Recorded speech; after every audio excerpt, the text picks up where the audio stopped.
just about anything, let alone professional wrestling. Been a lot going on, obviously, and for a while I had pulled back from covering professional wrestling for a while because, a lot of disturbing things. I think anybody who's followed me over the years knows that I covered the Ashley Massaro allegations, may she rest in peace. Covered extensively Speaking Out, which was pro wrestling's Me Too movement at the time, although unfortunately I feel like it didn't have the same reckoning as the Me Too movement in Hollywood. Although even Hollywood now is trying to backtrack from the Me Too movement with some of the recent moves.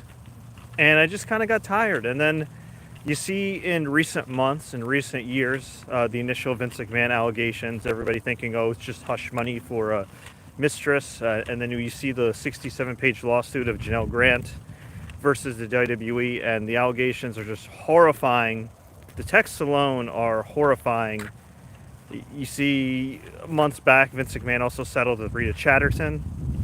I thought she was lying, huh? Yeah, okay, Vince. Why would you settle then for a significant amount of money?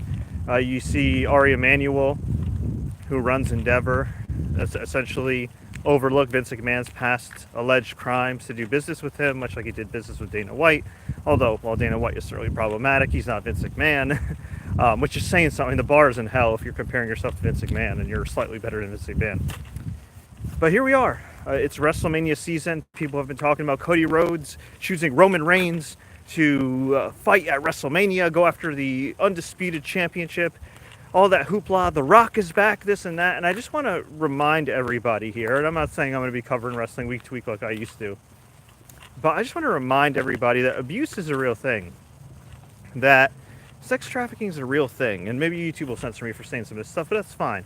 Okay, these are real things. I'm not saying you can't tune in on Peacock or tune in on Fox or USA or wherever you watch your WWE, TNT Sports to enjoy the show. Go for it.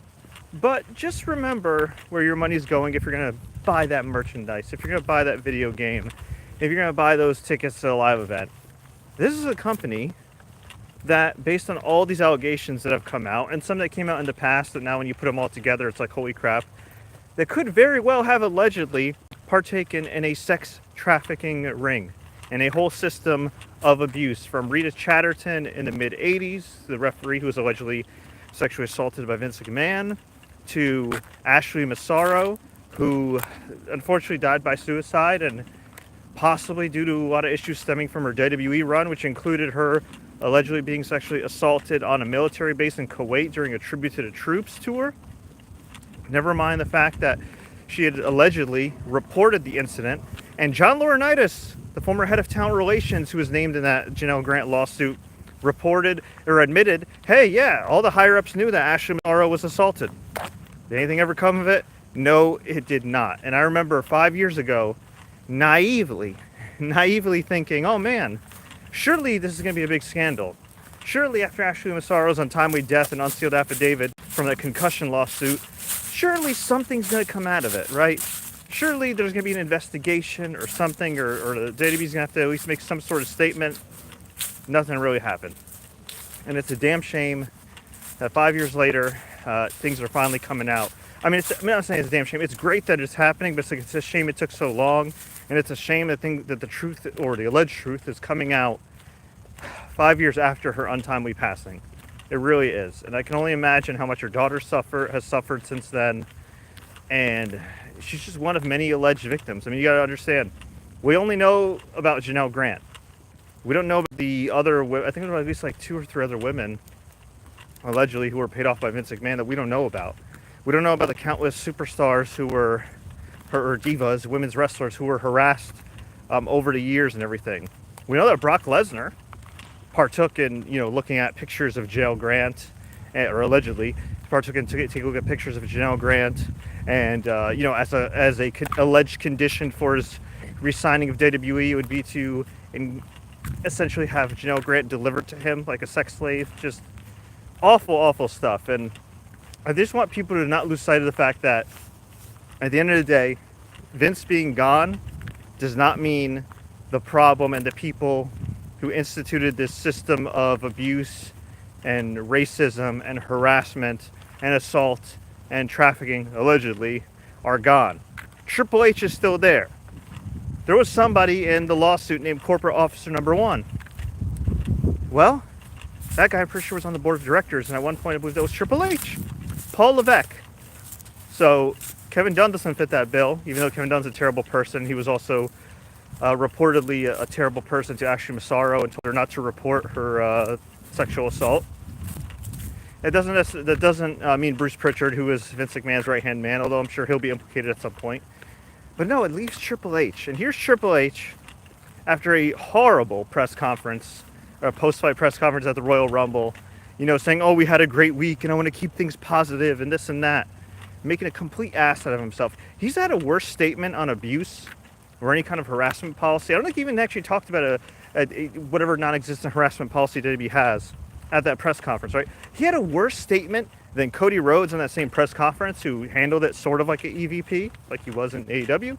And like Seth Rollins told Fightful, and I'm paraphrasing here, you can check out Sean Ross Sapp's Fightful for that full interview, but essentially Seth said, hey, it's awful what happened, what allegedly happened, and if it's true, everybody deserves to go down. I'm paraphrasing, but kudos to Seth for answering the question directly, answering it head on.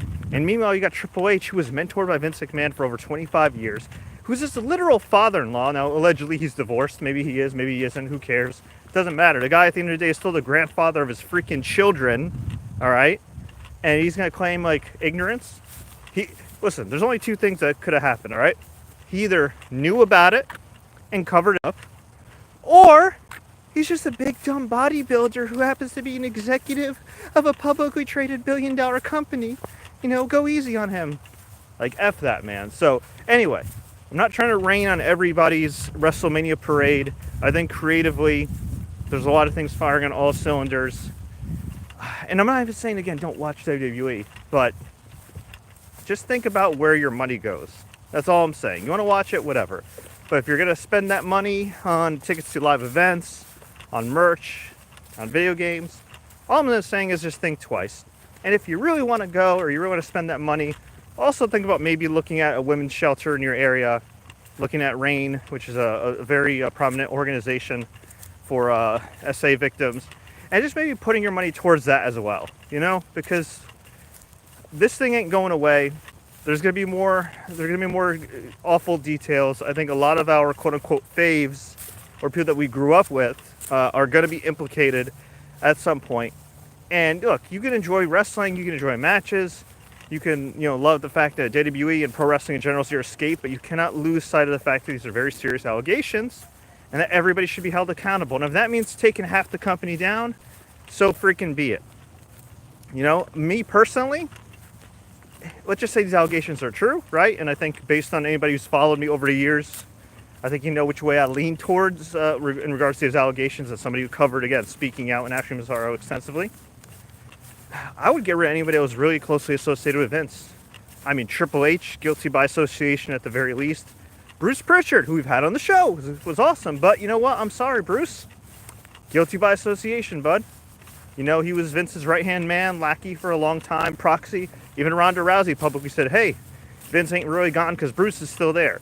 Michael Hayes, who you can make the strong argument should have been fired a long time ago for saying the N-word to Mark Henry. Now, granted, he was suspended and publicly humiliated, but at the end of the day, he still kept his job for well over a decade after that incident. I think almost 2 decades now.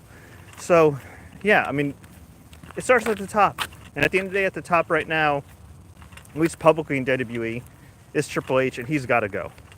And Shawn Michaels, I know he's one of our all-time faves, so a lot of us wrestling fans, one of maybe the best pure wrestler in WWE history. At the end of the day, it doesn't matter. Okay, we got to take this. We got to remove our fan cap here, okay? And I've been watching WWE more as a more educated fan over the last couple of years since I pulled back from my wrestling coverage, right? Doing a lot more film TV, and then more recently amplifying humanitarian causes like everything going on in Palestine, Syria, so on and so forth on my other channel. If you want to check that out, by the way, youtube.com/TSC Gaming. But anyway, I think we got to take our fan cap off for a minute, like I just took mine right here. We got to understand nothing trumps abuse. Nothing trumps the consequences of abuse, whether it be as a bystander, as an enabler, or as a partaker. And that goes for any workplace. And just because other companies and other entities and other industries, and in particular the wrestling industry, have tried to normalize it for decades, does not mean that we should be tolerating it in the year 2024 and beyond. So in the case of Shawn Michaels, he was asked by Nick Hausman a couple weeks ago on the Vengeance Day media call, hey, do you have any response to allegations that you drugged and allegedly assaulted women with Marty Jannetty back in the day, as told by Brutus Beefcake? And he essentially said, no, we would never do that, and Brutus Beefcake walked back the claims and blah, blah, and okay. Those are some pretty serious allegations, though.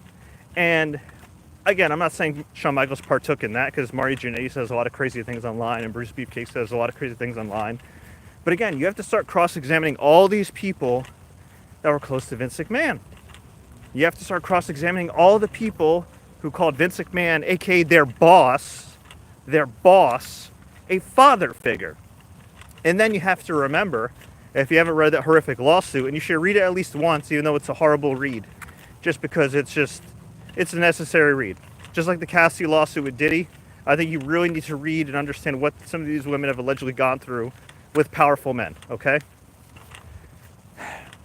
Vince McMahon allegedly distributed those photos, passed her around like a toy, via her video, Janel Grant, via her videos, via her photos, allegedly promised her to Brock Lesnar, John Laurinaitis, who, by the way, John Laurinaitis allegedly partook in all this, and he's claiming to be a victim, and turning on Vince already, legally speaking, while he was married, and still married, to Kathy Colache or Kathy Garcia, the mother of Brie and Nikki Bella, who was going through brain cancer. He was allegedly cheating and doing all this crap while his wife was going through brain. I mean, in general, cheating is horrible, but on top of that, just disgusting. So I really need y'all to just cross-examine. And look, Bryan Danielson is one of my all-time favorite wrestlers. I'm not saying Bryan Danielson partook in anything nefarious, by the way. I'm not saying that. But I'm just saying, what does that say when a guy like Bryan Danielson, who's known to be a very nice guy, held Vince until recently in such high regard? Even after the initial allegations, it's like, oh, we all make mistakes. Kurt Angle, Mick Foley, Kevin Nash, all these guys. Like, what is the stranglehold that Vince McMahon has on these guys? I know for some it's money, but I know for others it's like, oh, he treated me so well, and he hugged me, and he was a father figure, and I just stop. Just stop. At the end of the day, okay, you can respect your boss, you can be friendly with your boss, but a father figure, like, just stop. And I think, to me, it also speaks volumes in a sense that while not everybody partook in abuse, like, I'll give, like, a guy like Bryan Danielson, Seth Rollins, people who are top guys in WWE, liked by Vince, like, the benefit of the doubt, based on their, their reputation over the years. Never heard anything really bad about either one of those guys, or Roman Reigns. I've always heard good things about them as people. But what does that say when, like, I don't know, certain things are normalized, right? Like when Joey Ryan was outed, like, he was hiding in plain sight. And I got in trouble for something I said a while ago, but I stand by it, which is like, I'm not saying that, like, the Young Bucks and all these other people enabled Joey Ryan. I'm not saying that all these other wrestlers who booked Joey Ryan would have supported Joey Ryan if they knew all the gruesome details, or alleged details behind the scenes. But you're telling me that there was never a sign that Joey Ryan might have been at least creepy, or done something that, let's just say, if we were in a real job, and like a corporate job, would have been an HR violation? Like, you know what I'm saying? It's more than just like Vince McMahon being an alleged rapist, right? It's just like the patterns of abuse. You don't have to be you don't have to see somebody committing SA to know their behavior is wrong, right? I think a lot of us who were raised right know, like, what's right from wrong. You know what I mean? Like, there doesn't have to be, like, we could recognize harassment. I mean, most companies have harassment policies and harassment training. Like, I think we can identify that. And I think that's where wrestling needs to have a hard look in the mirror and have a reckoning. Even in the case of, like, AEW. Like, AEW, yeah, it's an awesome promotion. They're doing really well. I know their attendance hasn't been great, but they're on the verge of having a massive contract extension in TV, and that's awesome for them. But let's keep it real. While Tony Khan is not Vince McMahon as a promoter, which is a good thing, he still allegedly may have had Kylie Ray sign an NDA to cover up any kind of alleged misconduct by Chris Jericho. And if you recall, a couple months ago at the World's End post-fight press conference, Tony Khan didn't really seem to take the harassment policy that he was championing very seriously. And again, I'm not saying that the current women of AEW feel unsafe. I'm not saying that he has fostered a culture of abuse that WWE allegedly had and has, okay? But I'm just saying that doesn't mean Tony Khan himself is above reproach, or any wrestling promoter. Doesn't matter. I don't care if it's GCW, MLW, TNA, which you just randomly got rid of Scott D'Amore. You know what I mean? I think we need to start holding these people to higher standards. You know, we really do. Just because NFL teams can get away with just hiring some domestic abusers and covering it up and giving Deshaun Watson a huge contract doesn't mean we have to tolerate it in other sports and other forms of entertainment, right? So just make your voices heard is all I'm saying. Like, everybody deserves a safe space, especially women in the year 2024, especially in wrestling. When, let's keep it real, it's the women who are really moving the needle consistently, and yeah, it's just long overdue. Let's go to some of the comments here. Steven the Dude, what do you think about the past stuff with Pat Patterson and Roddy Piper? The Pat Patterson allegations, you know, I'd want to get like David Bixenspan or somebody like that who could probably speak about it a little bit better than me, because obviously that was like before my time. But I do know like those allegations were certainly had a lot of teeth to them. And I know, of course, a lot of people said, well, hey, those allegations only came about because Pat Patterson was openly gay, and there was still stigma at the time of wrestling about that. And so it's not a good look. I mean, Pat did go away for a while and then come back. So, and I know he was well respected by all the talent, or a lot of the talent anyway.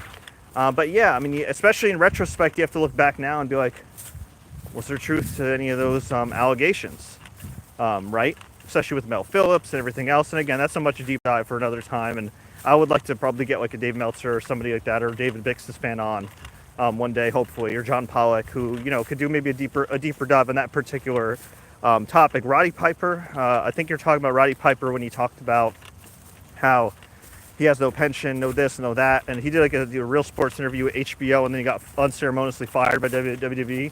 Yeah, I remember that. Now, granted, they did bring him back a couple years later, but yeah, looking back, it is like, if you watch that interview, you can see essentially why a lot of old timers decided to just come back to Vince. Even the guy like Bret Hart, who I respect a lot, and granted, Bret Hart, let's keep it real, didn't treat Martha Hart the best, which is a black mark on his legacy as a person, not just as a wrestler.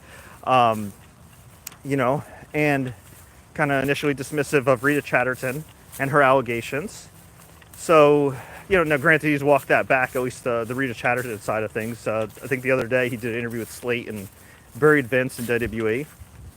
So, yeah, I think with the benefit of I mean, even back then, it was like an accurate statement what Roddy Piper said about, you know, wrestlers not having pension and, you know, they're not going to live a long life and everything. And unfortunately, that prophecy was true. I mean, Roddy Piper, I think, died at what, like 61? You know, I think there's a big reckoning in the wrestling business too, not just from a abuse standpoint and everything, right? But even just from like a growth standpoint. Like, thank God we're not in the era now where wrestlers are dying prematurely. But now you have more older wrestlers than ever that are still active, which is great to see. But it's just kind of, you know what I mean?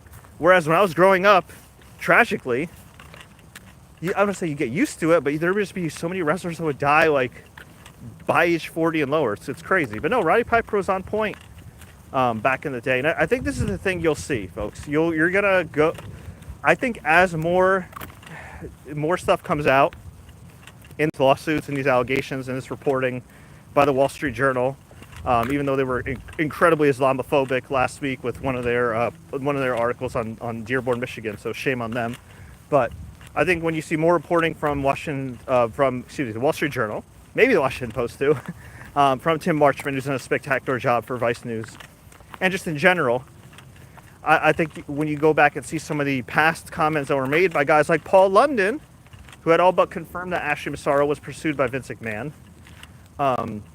When you look at past comments that are resurfaced about like Matt Hardy alleging that, you know, Ashley may have also been pursued by or harassed by Vince McMahon, you're going to look back at all these comments that were made in these shoot interviews, you know, during the early days of Twitter and even before Twitter, and you're going to be like, wait a minute, that doesn't sound right. Like, you know, I think this is the thing. It's always been an open secret that Vince McMahon's a terrible person. It's always been an open secret that you know, Kevin Dunn and Vince McMahon kind of fostered this culture of abuse and bullying and all that jazz, especially with Bradshaw and all these people. But when it's all kind of put together and laid out in a lawsuit or in reports, and then you go back and add everything up in totality. It's like a relationship, it's like a toxic relationship, right? When you're in the relationship, everything feels good. Maybe there's one flare up here and there, but you don't really see what the problem is. And then at the end, when y'all break up or something happens, you look back and you add everything up and you're like, oh my God, that was actually really toxic. That was actually really harmful. And yeah, I feel like that's been the case with WWE and its wrestlers, who they've illegally identified as independent contractors for all these years. And honestly, I think too, in some ways, the blame is ultimately on who ran the company, right? Vince McMahon, Kevin Dunn, all these awful people. But I think also in the case of a guy like Kevin Nash, who has completely made a joke about Janel Grant and her lawyer, who, by the way, I believe that lawyer represented Harvey Weinstein's victims, and we saw how Harvey ended up. So nice one, Kevin Nash, scumbag. I think what we see is that what's a shame is that a lot of these wrestlers, unfortunately, didn't follow Jesse Ventura's lead back in the day. These guys in their primes had the opportunity to make the industry better, not just for themselves, but for their peers, to get more money, to get more royalties, maybe even to get royalties in modern times for Peacock and the network and Netflix, right, for their likeness. And instead, it was just a selfish business where a lot of these guys, either who were part of the culture or benefited from that toxic culture, who partook in it, and they just, stayed kissing Vince McMahon's ass, kissing Paul Levesque's ass, standing on their good side, just hoping for that one check. And in some cases, like, for some superstars, I don't blame them. Like, you know what I mean? Like, where are you going to go? There wasn't AEW before. TNA, was kind of falling off a few years back. But I don't know, man. Me personally, I couldn't overlook all that stuff. I know a lot of people wouldn't overlook all that stuff, but this is wrestling. Look, okay, Noe Lauer says, look, at this point, get rid of everyone who knew Vince. Well, I don't mean to get rid of everyone who knew Vince, but who worked closely with him. Yeah, I mean, again, Paul Levesque, I think, is first and foremost. Definitely Bruce Prichard. Definitely. And look, if these guys are exonerated or whatever the case may be, if you really want to bring them back, you always could. But I just find it hard to believe that Vince McMahon was so blatant. And just in the case of Janel Grant. And here's the thing, right? If he was allegedly this blatantly abusive and harmful and disgusting with Janel Grant in his 70s, you really mean to tell me that Vince McMahon wasn't like this in his 60s? You really mean to tell me he wasn't like this in his 50s, in his 40s, maybe in his 20s? Like, you know what I mean? Like, does someone just wake up one day and be like, you know what, I'm going to be abusive? I don't think so. Especially as a billionaire with all these resources and stuff like that. It's not like this guy's broken, had some mental breakdown or some BS. Like, no. Like, come on. I mean, look at Chris Benoit, right? There are all these people for years that were like, oh, well, I don't think Benoit should be judged by the last weekend of his life. It was so tragic, and we should remember all the good times. I think that was McFoley's logic for Vince. Like, I just hope people could also remember the good times. I'm just thinking, you know what? I watched that Dark Side of the Ring documentary on Benoit, and like, he had abused Nancy before killing her. Like I think like years prior and months prior. So, no, this was like a pattern. You know what I mean? A lot of these things don't just come out of nowhere. So, again, all I'm saying is, keep asking these questions. You can enjoy your WrestleManias, you can enjoy your Elimination Chambers, you can enjoy your Dynamites and Revolutions and Sting's retirement. But just keep asking these questions, and it's okay to demand better. It is okay to demand better. And especially, again, with Tony Khan, too. When the bar of being a good person in wrestling is not being Vince McMahon, that bar is in hell, okay? And more needs to be demanded of all these guys. And honestly, I'll say this, too. I'll say the quiet part out loud. I think it's a bad look for Tony Khan if those allegations against Chris Jericho, whatever they are, turn out to be true. If these allegations turn out to be true and are ever unearthed, or if more allegations come out, it's going to look real bad on Tony Khan's part if he ended up giving Chris Jericho what Dave Meltzer reports is the highest contract in AEW history. In an extension, by the way, from his original deal. It's going to look really freaking bad. So, but, what the hell can you do? Other than continue to speak up, continue to support your local women's shelters and different organizations that fight against sexual abuse and harassment and assault, and educate as well. And just keep advocating for victims, the victims that are still here with us that we don't know about, the alleged victims that we do know about that are still here with us, like Janel Grant, and of course the alleged victims who sadly are no longer here with us, like Ashley Massaro. Steven says, it's really disappointing how far the depravity in wrestling history goes. At least it's not as bad as it used to be, I guess, hopefully. Yeah, I mean, I think it definitely helps having a lot of women as your top stars now. You know what I mean? Like, I would like to think that the 4 horsewomen and the women that came after them did not go through the stuff that the divas of, the 2000s went through and all that. But you just don't know. You just don't know. I mean, let's keep it real. There's been women who were on TV that randomly disappear. I think this is the thing that I think not scares me, but really disturbs me. And I want people to think about this, right? All these different reasons for why somebody wasn't used or not used, or how they were used, particularly with women. You have to now think of it like this. This was all through the lens and management of an alleged serial rapist. Like, we've had decades of wrestling television presented to us in the vision of an alleged serial rapist and enablers of an alleged serial rapist. That's really disturbing. Like, all these years we hear about, oh, well, if you can draw, they'll push you and this and so, a case of, somebody rejecting advances, or rejecting going to this party, or rejecting partaking in abuse. Like, you know what I'm saying? Like, I already had zero respect for Vince McMahon, just like for the allegations, even before the allegations, just like how he treated his wrestlers, how he treated his people, how he treated people on camera, like how he treated Jim Ross and all these guys. And look, I've had Jim Ross on the show multiple times. I like him a lot, but I mean, I don't know. I'm kind of scared about who is going to be implicated in all these things. Even just even if they just knew, if it was hearsay, like, it's just, I don't know. At the end of the day, my thoughts and prayers are with the victims, the alleged victims.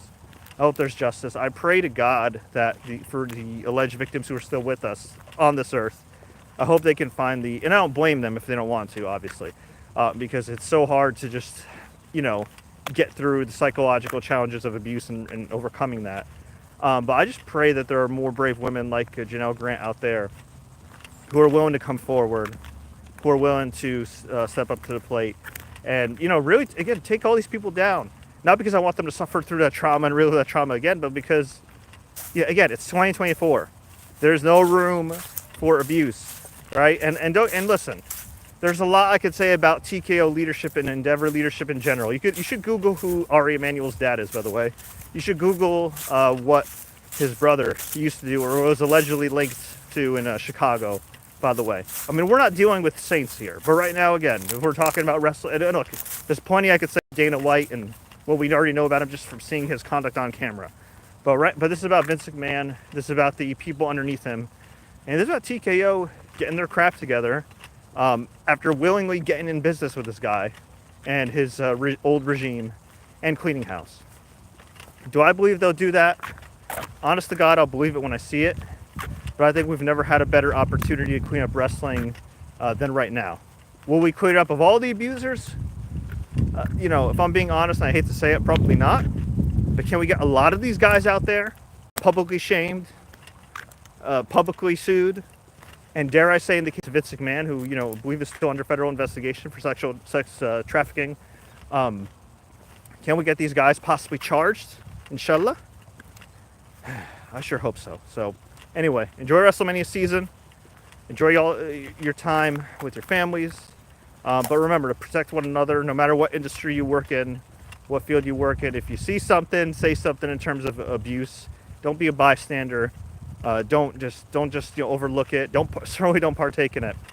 And if you do, again, plan on buying WWE 2K or all these other, or anything WWE related that could go to that's money that could go to WWE's pocket, please think twice, and please maybe think about donating to a women's shelter or a credible charity that combats these issues and this plague that I just talked about for the last half hour.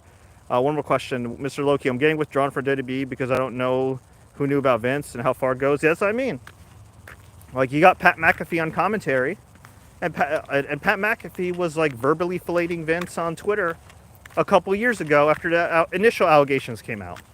He was caught on camera going to Vince McMahon's birthday party after he was exiled. John Cena was too.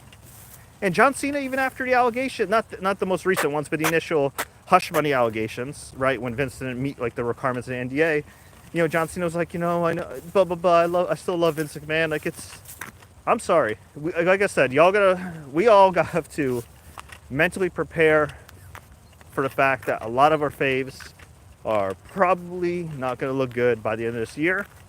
And at the end of the day, that's okay.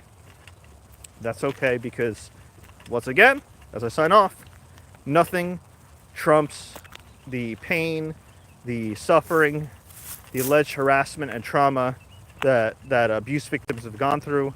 And may they all get justice, not just in the wrestling business, but in any business where, in any, facet of life where this is occurring. So anyway, love y'all. Thank you so much for joining me. I'm sure I'll be back with some more live streams down the road. But just had to get that off my chest. It's been a while. And again, before I go, definitely shout out to Sean Ross Sapp and Fightful for doing a great job covering the story. Shout out to John Pollock, Wei Ting of Post Wrestling, who have done an excellent job. Brandon Thurston of WrestleNomics, Tim Marchman of Vice News. I just really want to shout out to David Bixenspan, who's been everywhere over the years. Like, I just really want to shout out the guys who have extensively covered these patterns and allegations of abuse over the years, because this is important. My friend Steffi B, Wrestling in Color, who's on YouTube, if you want to subscribe to her. Like, this stuff's no joke, and it needs to be talked about.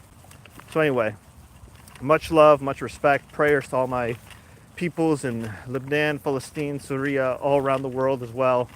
Love y'all. Thank you all so much for support, and I'll talk to you soon.